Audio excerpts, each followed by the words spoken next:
In this video, I will show you how easy it is to change the language on your Spotify app if you're using an Android device. Whether you're a new user or just wanting to switch things up, this tutorial will help you get it done in just a few simple steps.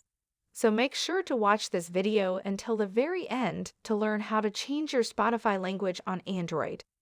So the thing is that there is no option in the Spotify app to change its language. In order to change the Spotify app's language, you have to change your device's language.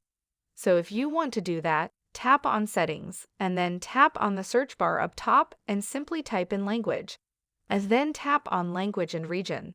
As you can see, my language is now set to English.